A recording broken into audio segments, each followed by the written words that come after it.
ବେଶୀ ଆଳୁ ହେଇଯିବ ଏମିତି ରହିବ। ହଁ ଚଲ ଯାହା କରିବ ଖାଉଛ କିଛି ହବନି ଆଳୁ ଖାଇବନି ବର୍ଷାରେ ତ ଆଳୁ ଖାଇବନି ଏଇଟା ତ ଏଇଟା ଖଡ଼ିକା ଏଇଟା ତ କିଛି କହିଲୁ ନା ଏଡ଼ିଟ୍ ଫେଡ଼ିଟ୍ କରିବା ପାଇଁ ପଡ଼ିନଥିଲା ସେ ଭଞ୍ଜ କହିବ ଆଉ ଗୋଟେ ଭିଡ଼ିଓ କରିବ ଏକା ତ ନା ଆଉ ଗୋଟେ ଅଲଗା ବୁଡ଼ିଦେବା ହେଲା ଆମର କ'ଣ ଚାଲିଛି ମାନେ ଆଳୁ ଭଜା ଚାଲିଛି ତଥାପି ଆପଣ କେତେ ସମୟ ଭିତରେ ଆପଣ କରିଦେବେ ଏଇ ତ ମତେ ପୁରା ଏଠି ଯୋଗାଡ଼ ଦିଅ ହେଇଯିବ ସବୁ ଆସିବେ ୟା ପୂର୍ବରୁ ସବୁ ହେଇଯିବ ସେ ଦେଖନ୍ତୁ ଚିକେନଟା ଆମେ ମାନେ ଯେମିତି ଲୋକ ଦେଖାନ୍ତି ଦୋକାନରୁ ଆଣିକି ଧୋଇଲା ବେଳେ ଆମେ ଧୋଇଲା ବେଳେ ଦେଖେଇ ପାରୁନୁ ସମୟ ବହୁତ କମ୍ ଆମ ପାଖରେ ତେଣୁକରି ଆମେ କିଛି ଅସୁବିଧା ନାହିଁ ମିଶେଇ ଦେଇଛୁ ତେଲ ଆଉ କ'ଣ ରଖିଛ ଲଙ୍କାଗୁଣ୍ଡ ହଳଦୀ ଦହି ଅଦା ରସୁଣ ପେଷ୍ଟ ଆଚ୍ଛା ମାନେ ମ୍ୟାଗ୍ନେଟ୍ ପାଇଁ ରଖିଦେଇଛ ହଁ ଆପଣ ଯାହା ମିଶେଇ ପାରିବେ ଆଉ ସେମିତି କିଛି ନାହିଁ ଆମେ ତ ଯେମିତି ଜାଣିଛୁ ସେମିତି ଚଳିବ କିଛି ଅସୁବିଧା ନାହିଁ ଆଳୁଟାକୁ ଟିକେ ଆମେ ଶୁଣିଛୁ ଯେ ଭାଜିକି ପକେଇଲେ ଭଲ ଲାଗେ ବୋଲି ଆଳୁଟା ଭାଜିବା ପାଇଁ ପକେଇଛୁ ବଢ଼ିଆ ପୁରା ନାଲି ନାଲି କରି ଭାଜିବାକୁ ପଡ଼ିବ ନାଲି କଳା ତାପରେ ପର କଥା ଦେଖିବା କ'ଣ ଇଏ ହେଲା ଆମର ଗୋଟେ ବଡ଼ ତାପରେ ଇଏ ଭାଇ ଆସିଛନ୍ତି ପୁରା ବ୍ରହ୍ମପୁରରୁ ପୁରା ରୋଷେଇ କରିବା ପାଇଁ ସ୍ପେଶାଲି ସେମାନେ ଡିରେକ୍ସନ୍ ଦେଉଛନ୍ତି ଇଏ ଜୁନିୟର ଆଉ ଅଛନ୍ତି ମାଷ୍ଟର ଆଉ ମାନେ ମାଷ୍ଟର ଚିଫ୍ ମୁଁ ଖାଇଲା ପରେ କହିବି ଯେ କେମିତି ଟେଷ୍ଟଟା ହେଇଛି ଆଚ୍ଛା ଏଇଥିରେ ପକେଇବ ହେଲା କଞ୍ଚା ଲଙ୍କା ଏଥିରେ ପକେଇ ଦିଅ ହଁ ଦେଖନ୍ତୁ କଞ୍ଚା ଲଙ୍କା କଟା ଚାଲିଛି ରୁଷିଆ ହେଇଛି ଏମିତି କାଟିବା ପାଇଁ ଏତେ ଟାଇମ୍ ଲଗାଉଛ ଏ ଛୁରୀଟା କାମ କରୁନି ବା ଭଲ କାଲି ଗଲାଣି ବାଟର ଦୋଷ ଆମ ଓଡ଼ିଆ ଡବ ନାହିଁ ଆଚ୍ଛା ଆଚ୍ଛା ଏମିତି କଥା ଇଏ ଯେଉଁ ଆମ୍ବ ପଡ଼ିଛି ଆମେ ବଣରୁ ଚୋରି କରି ଆଣିଛୁ ମାନେ ଶୁଦ୍ଧ ଭାଷାରେ ଆମେ କହୁଛୁ ଚୋରି କରି ଆଣିଛୁ ଏବେ ଦେଖନ୍ତୁ ଆମର ଚିକେନ ବି ପଡ଼ିନି ଚିକେନ ମ୍ୟାଗ୍ନେଟ୍ ଉପରେ ଅଛି ଇଏ ବାବୁ ଦେଖନ୍ତୁ ସିଏ ଖାଲି ମାନେ କିଛି କହୁନାହାନ୍ତି ଖାଲି ସାଇଲେଣ୍ଟ ହେଇ ରହିଛନ୍ତି ଆଉ ଇଏ ତ ଖାଲି ତ ଏ ବୁଲୁଛନ୍ତି ଆଉ ଇଏ ବାବୁ ଆମର କଷାକଷି ଚାଲିଛି ଦେଖାଯାଉ କେତେ ବାଟ ହେଲା ବ୍ୟାଚଲର ପାର୍ଟି ଆଉ କରିବା କ'ଣ ଜୀବନ ଆଉ ଏଇଟା ଆମ ପଛକୁ ବାହାରିବ ରାସ୍ତା ଦେଖନ୍ତୁ ଯଦି ଭୂତ କିଏ ଥିବ ଆପଣ ଡରିବେନି ହେଲା ଆମର ଆଳୁ ଭଜା ହେଇଗଲା ଏବେ ଚିକେନ ଉପରୁ କଢ଼ାଯାଉଛି ଟିକେ ଚିନି ଟିକେ ଦିଅ ଆମର କଢ଼ା ହେଇଗଲା ଏବେ ଟିକେ ଚିନି ପଡ଼ିକି ଦେଖନ୍ତୁ ଏବେ ଗରମ ମସଲା ପଡ଼ିଲା ଗୋଟା ଗରମ ମସଲା ଗଛରେ ଲାଗିଛି ହେଲା ପରେ ପଡ଼ିବ ଆଉ ତା ପାଇଁ ଟିକେ ଟାଇମ୍ ଲାଗିବ ହଁ ଫୁଟିଲାଣି ଏବେ ପିଆଜ ପଡ଼ିଲା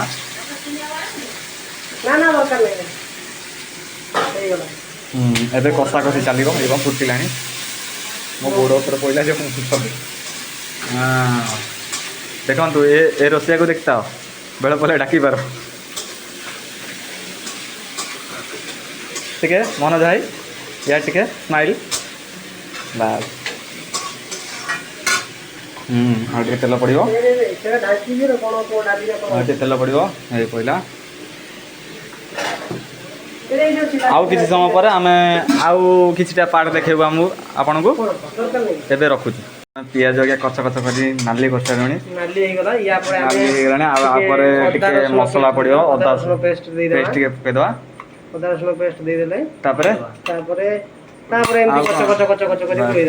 କରି ଚାଲିବ ଅଦା ରସୁଣ ମିଶେଇକି ଆମେ ପେଷ୍ଟ କରିଦେଇଛୁ ଟାଇମ୍ ବହୁତ ବେଶୀ ଅଛି ଆମ ପାଖରେ ଆଚ୍ଛା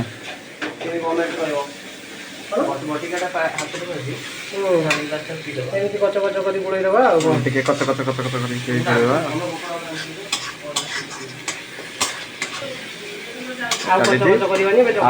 କରିବାନି ହେଇଗଲାଣି ଟିକେ ଥଣ୍ଡା ହେଇଗଲା ପରେ ନେକ୍ସଟ ଷ୍ଟେପ୍ ଦେଖେଇବା ଆପଣଙ୍କୁ ଆଉ ଆପଣ ଏବେ ହଁ ଯେତିକି ଅଛି ତାକୁ ଇଏ କରିଦିଅ ତାକୁ ରଖିଦିଅନ୍ତୁ ଦେଖନ୍ତୁ ଆମେ ଅଦା ରସୁଣ କଚ କାମ ସରିଲା ଏବେ ପ୍ରାୟତଃ ବୋଧେ ପଡ଼ିବ ଚିକେନ ଟମାଟୋ ଅଛି ସରି କଥା ମିଷ୍ଟେକ୍ ହେଇଗଲା ଏବେ ଟମାଟୋ ପଡ଼ିଲା ଟମାଟୋ ଟିକେ ପକେଇକି ଟିକେ ହଳଦୀ ଟିକେ ଦେଇଦେବା ଆମର ଗୋଟେ ଆଇଫୋନ୍ ବାଲାଣି ହେଇ ତମେ ଆଇଲେ ଲଙ୍କାଗୁଣ୍ଡ ହାତରେ ତିରି ପକେଇଦେବା ହାତ ଜିନ୍ଦାବାଦ ଆଉ ଲଙ୍କାଗୁଣ୍ଡ ଅଛି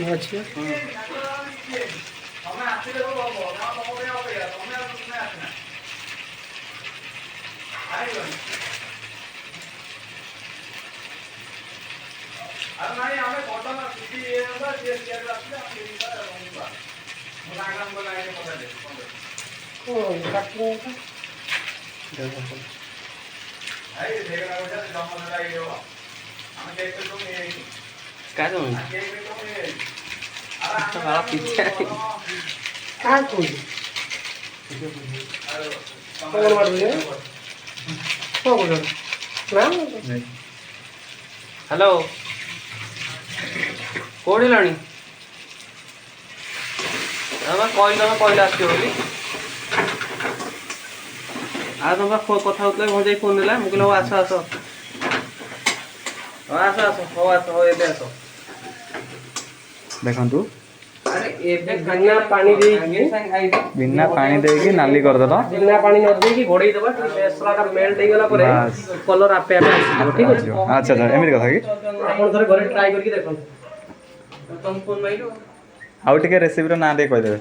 ଆସୁନ ଆସ କେତେ ବଡ଼ ଆସ ଅନ୍ଧାରିଆ ଚିକେନ ଓକେ ଓକେ ଠିକ୍ ଅଛି।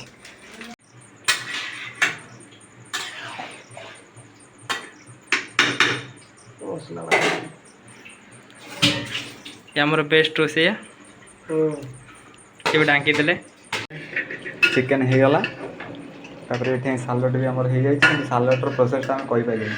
କିଛି ଅସୁବିଧା ନାହିଁ। ଚିକେନ୍ ବି ହେଇଯାଇଛି ଭାତ ବି ଆମର ହେଇଗଲା। ଏବେ ଖାଇବାକୁ ବସିଲା ବେଳେ ଆପଣଙ୍କୁ ପୁରା ଭିଡ଼ିଓଟା ଆମେ ଦେଖେଇବୁ। ଖାଇବା ପ୍ରୋସେସଟା ଦେଖେଇ ପାରିବୁନି ଆମେ ସରି ହଁ ସରି ଏଇଟା ମିଷ୍ଟେକ୍ ହେଇଯିବ କାରଣ ଖାଇବା ପ୍ରୋସେସ୍ ଦେଖିଲେ ଅପଳିଆ ହେଇଯିବ ନା ତମେ କେମିତି ଖାଇଦେବ ଆମର ଦେଖନ୍ତୁ ସାଲଡ଼ଟା ବି ଦେଖନ୍ତୁ କୋଉଟା ଇଏ ହେଇଛି ଟେଷ୍ଟି ସାଲଡ଼ ପୁରା ଟେଷ୍ଟି ହଁ ଚलो ଏବେ ନେଇକି ଚलो ହେଇଗଲା ଏବେ ରହିଲୁ ସଇଲା ପରେ ଦେଖିବା ଆଉ।